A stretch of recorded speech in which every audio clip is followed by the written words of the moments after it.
Hey guys, World War Gaming here, and today we are playing Axis and Allies 1941. We are going just by the basic rule sets, none of the funny stuff. This is a little bit of a rundown board as you can see, but it still works just fine. So we're going to do this in a series of videos.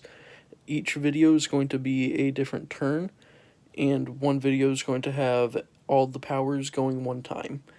So we are going to start off with first Russia, then Germany, then Britain, then America, and then Japan. The next video we'll do it all over again until there's eventually a victor. So I'm going to go ahead and go for Russia, and I will see you guys on the flip side. Okay, so back here after the Soviets' turn, and this round has been very eventful for the Allies, and it's only turn one. So first of all, over here on the Eastern Front, Russia attempted to invade Norway and Finland, but failed miserably. So they're just gonna go. They just went ahead and retreated back into Karelia, and they're just gonna hold up defenses there. Now here in West Russia, they breezed through here with just flying colors and absolutely demolished the Germans. Same thing happened over here in Ukraine. There were a whole bunch of German forces, but these Russians just came in and absolutely knocked them out. So they're going to have to try to hold up the second defense line. If they can't do that by turn 3, Russia might take Berlin. Now over here on the Pacific Front, Siberian troops came down into Manchuria and actually took it, and again with flying colors, and absolutely destroying all of the Japanese in Manchuria. There was also a submarine up here in C-Zone 4, which moved to C-Zone 6 over here, and that can help over here in the Atlantic to help take down the Germans and just kind of there, mainly just for moral support, but he's going to try to do his best. So now it is the Germans' turn, so see you guys then.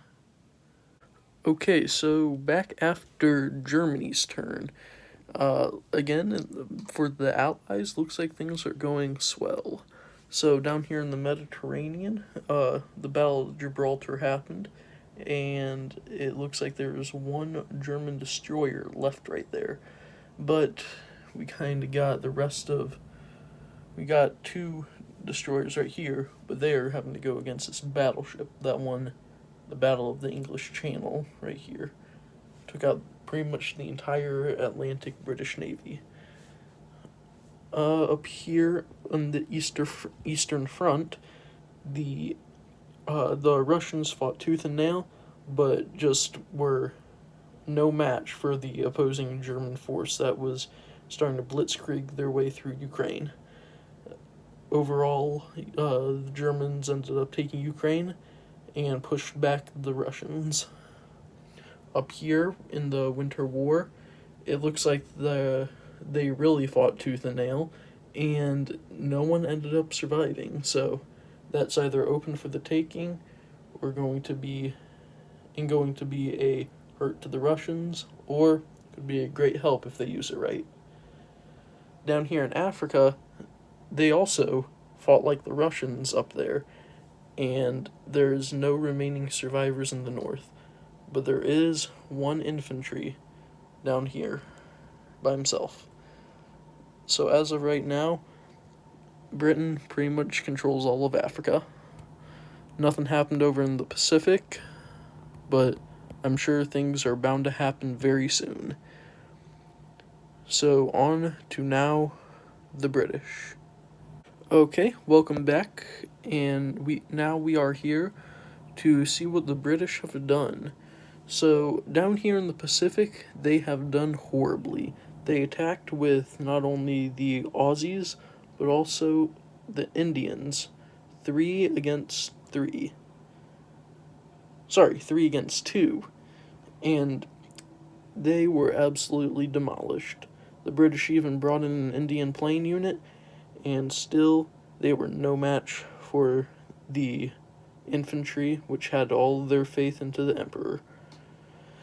They also attacked with an Aussie submarine and an Indian destroyer into both this destroyer and this submarine, and they have also failed. Now over here in Africa, he is slowly moving up. One step at a time, buddy. Over here in the Western Front, though, things are going great. There was a little destroyer skirmish down here, which ended up in an Axis victory, but up here, they have completely cleared out France, and it is now completely open for the taking. Anyone can just come in there and grab it. But they decided that they went to Norway and Finland instead. So they went ahead and took that with the Canadian troops over here, and brought them up over and into Norway. They only have one bomber left from their little campaign in France, but soon France will be theirs. They did buy one destroyer and a few infantry down here, and they're hoping that they can maybe take out this battleship here with that one destroyer. So now, on to Japan. Okay, back here for Japan. So, over here, obviously nothing happened because there's no Japan over here. But over here in the Pacific, the Allies got beaten up pretty bad. So first of all, what happened is the Japanese moved all units out of Southeast Asia, moved them all into Szechuan, and they took that over. They moved all the units from coastal China to northwest China, and again, like up in Norway and Finland and Egypt, everyone was taken out. Now up here in Manchuria, the Japanese brought over units from the island of Japan and crushed the Soviet units. And it looks like there might be a pretty bad breakthrough on this side. Down here in the more southern part, the Hawaii Islands were taken by some Japanese infantry. A very long and arduous battle that ended in a Japanese victory, all out. So now it is time for America's turn, and I will see you guys on the flip side. So here on the Americans, over here they tried bringing over a destroyer and a bomber plane to attack this German battleship on the coast of Normandy, but they didn't completely take it down. They did damage it enough for the British to most likely come in and finish it off, but not completely. Over here, they couldn't really do much because of this massive German fleet right here, so they decided to abandon the Hawaiian Islands and just head straight for Japan. They decided to bulk up over here because they're a little bit afraid of what might happen over here if they just leave that not very fortified. This guy in the Philippines can't really do much, kind of like this guy over here, but at least this guy can move. So he's just going to chill there for a while until a transport comes and picks him up. And yeah, so as of right now, it's looking pretty good for the Allies, but the Axis could very easily turn around at any second and bite them in the back.